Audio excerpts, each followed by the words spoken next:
நமக்காக மீட்பர் பிறந்திருக்கிறார். நமக்காக புதிய ஆண்டு பிறந்திருக்கிறது. புது வாழ்வு எனக்கு கிடைக்குமா என்று ஏட்கத்தோடு தூய் அந்தோனியாரை நம்பி வந்திருக்கின்ற உங்கள் அனைவருடைய வாழ்விலும் அந்தோனியாருடைய பரிந்துரை ஜெபங்களினால் அருளும் ஆசீரும் நிரம்ப கிடைக்க உங்களை வாழ்த்துகிறேன்.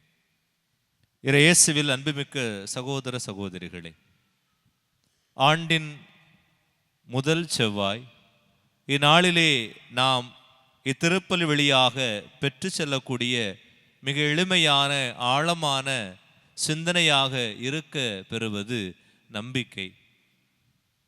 தனது கரங்களிலே வெறுமனே 5 ரூபாயை வைத்து கொண்டிருந்த ஒரு பெண்மணி அகில உலகமே திரும்பி பார்க்கின்ற அளவிற்கு தனது வாழ்வால் தனது பணியினால் இந்த உலகை மாற்றினார் என்றால் அந்த 5 ரூபாய் மீது அவருக்கு இருந்த நம்பிக்கை அல்ல, மாறாக ஆண்டவர் மீது அவர் கொண்டிருந்த நம்பிக்கைதான் இன்று புனித தெரசாவாக அன்னை தெரசாவை மாற்றியிருக்கின்றது.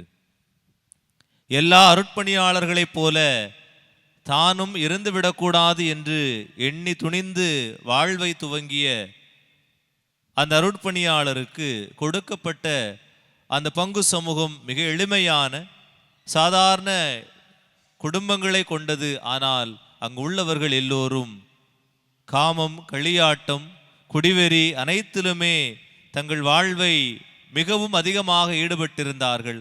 இவன் எப்படியும் இந்த பங்கிலே இருக்க மாட்டான் என்று எண்ணிக்கொண்டிருந்த அந்த ஆர்ஸ் நகர பட்டண மக்களுக்கு தனது வாழ்வால் தனது பணியினால் செய்த அனைத்தையும் கண்டு அந்த நகரமே, அந்த கிராமமே, அதனுடைய சுற்றுப்புறம் அனைத்துமே மனமாறச் செய்தது புனித வியானியினுடைய வாழ்வால் மட்டுமல்ல, மாறாக அவர் கடவுள் மீது கொண்டிருந்த நம்பிக்கையினாலே தான். அல்லது எனது வாழ்வு முடிந்து விட்டது, இனி எனது மகன் எனது கரங்களிலே இல்லை, எனது மகனுக்கும் எனக்கும் மிகப்பெரிய இடைவெளி வந்துவிட்டது, இனிமேல் எனது மகன் பாவிகளை விட மிக மேலான ஒரு பாவியாக வாழ்ந்து இந்த உலகிலே அழிய போகிறான் என்று எண்ணி ஆண்டவரிடம் தினம் தினம் மன்றாடி கொண்டிருந்த புனித மோனிகா 30 ஆண்டுகளாக தனது மகனுக்காக மன்றாடினாள். அந்த மன்றாடிய அந்த ஜெபத்தின் வழியாக புனித அகஸ்டின் இந்த உலகிற்கு கிடைத்தார். அது அவரது ஜெபம் மட்டுமல்ல, மாறாக கடவுள் மீது அவர் கொண்டிருந்த நம்பிக்கை. இயேசுவில் அன்புமிக்கவர்களே, இந்த நாளிலே இந்த நாள் நமக்கு ஆழமான விசுவாசத்தை கற்றுக் கொடுக்கின்ற நாளாக அமையட்டும். ஆண்டவர் மீது உள்ள அந்த இறை நம்பிக்கையை நாம் பெற்று செல்ல வந்திருக்கின்றோம். கடவுள் எங்களுக்காக பிறந்திருக்கிறார் என்று குடில்களிலே பாலநேசுவை கொண்டாடி மகிழ்கின்ற வேளையிலே, அல்லது புதிய ஆண்டு பிறந்திருக்கிறது என்று எல்லோருக்கும் நாம் வாழ்த்து சொல்லி புதிய ஆண்டை துவங்குகின்ற நாளிலே தூய் அந்தோனியாருடைய ஆலயம் வந்திருப்பது எனது வாழ்வில் நான் எதிர்நோக்கி இருக்கின்ற காரியங்கள் நடந்து விடாதா என்ற ஏக்கத்தோடு வந்திருக்கின்ற உங்கள் நம்பிக்கைகள் இன்று வாழ்வாக்கப்படட்டும். இப்படி எத்தனையோ மனிதர்கள் எனது வாழ்வில் மாற்றம் வேண்டும், எனது வாழ்வு அடுத்த கட்டத்திற்கு நகர்ந்து போக வேண்டும், எனது வாழ்விலே முன்னேற்றம் இருக்க வேண்டும், எனது வாழ்விலே இந்த துன்பங்கள் கடந்து இன்பங்கள் எனக்கு கிடைக்க வேண்டும் என்று எண்ணிய பல மனிதருடைய வாழ்வை மாற்றியது அவர்கள் கடவுள் மீது கொண்டிருந்த நம்பிக்கை.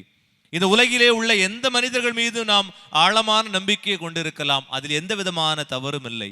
மாறாக இந்த உலகில் தனிமனித வாழ்வையும் அவன் படுகின்ற அந்த வேதனையும் அவன் எதிர்நோக்கி இருக்கின்ற காரியங்களையும் அவனுக்கு வாய்க்க செய்வது அல்லது அந்த நபருக்கு கிடைக்க செய்வது அவர் கடவுள் மீது கொண்டுள்ள நம்பிக்கையினால் தான். எனவேதான் இந்த அந்தோனியாரை நம்பி வந்திருக்கின்ற நாம் இந்த இயேசு கிறிஸ்து மீது அவர் ஆழமான நம்பிக்கையை கொண்டிருந்தது போல நாமும் இந்த இயேசு கிறிஸ்து மீதும் அல்லது அவர் வழிவந்த இந்த தூய் அந்தோனியார் மீதும் ஆழமான விசுவாசத்தோடு இப்பலியிலே பங்கெடுக்க கடமைப்பட்டுள்ளோம். எத்தனை துன்பங்கள் வந்தாலும், எத்தனை கஷ்டங்கள் வந்தாலும், எத்தனை இன்னல்கள் இடையூறுகள் வந்தாலும் நான் ஆண்டவரை பற்றி பிடித்துக் கொள்வேன் என்ற நம்பிக்கையோடு நாம் வாழ கடமைப்பட்டுள்ளோம். ஆண்டவரே, நீர் எனது இல்லத்தில் அடியெடுத்து வைக்க நான் தகுதியற்றவன், ஒரே ஒரு வார்த்தை சொல்லும், எனது ஊழியன் நலமடைவான் என்று சொன்ன அந்த 100 தலைவனுடைய நம்பிக்கை இந்த ஆண்டு நமது நம்பிக்கையாக மாறட்டும்.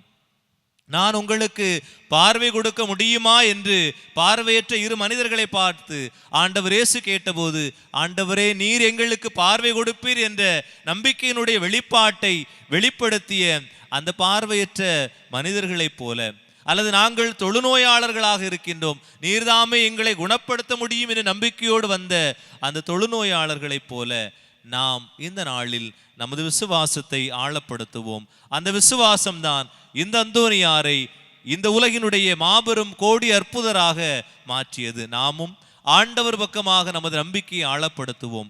ஆண்டவர் பக்கமாக தனது நம்பிக்கையை ஆழப்படுத்தி இருந்த இந்த அந்தோனியாருடைய வாழ்வு இந்த கடல் மீன்களை எல்லாம் வெளியே வர செய்து அந்த மீன்களுக்கு இறை நம்பிக்கையோடு போதித்தார். அவையும் தலையசைத்து கேட்டன என்றால் அது கடவுள் மீது அவர் கொண்டிருந்த நம்பிக்கை.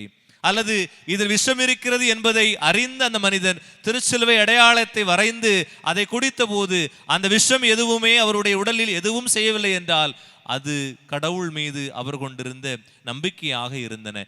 இப்படி எத்தனையோ புதுமைகளை இந்த உலகில் இன்று வரை செய்து கொண்டிருக்கிற அந்தோனியாருடைய இந்த திருத்தலத்திலே கூடியிருக்கிற நாம் எத்தகைய நம்பிக்கையோடு வாழ்ந்திருக்கின்றோம்?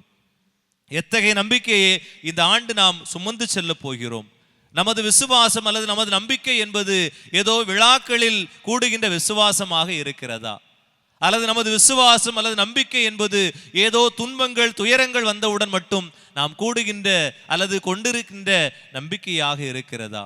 அல்லது நமது விசுவாசம் என்பது ஏதோ இந்த நாள் மட்டும் நான் ஆண்டவரை தொழுவேன், ஆண்டவரிடம் கேட்பேன், அவர் எனக்கு தருவார், பெற்றுவிட்டேன், மீண்டுமாக எப்போது தேவை வருகிறதோ அப்பொழுது நான் வந்து வேண்டுவேன் என்ற நேரம் காலம் தெரிந்து அல்லது அந்த நேரத்திற்கு ஏற்றவாறு மட்டும் வேண்டுகின்ற நம்பிக்கையாக இருக்கின்றதா? அன்பிற்கினியவர்களே, கிறிஸ்து பிறந்திருக்கிறார், புதிய ஆண்டும் பிறந்திருக்கிறது.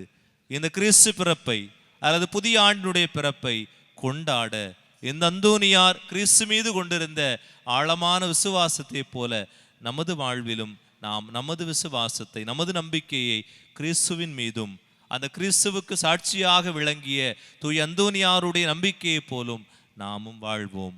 நம் வாழ்விலும் மாற்றம் கிடைக்கும். ஆமென்.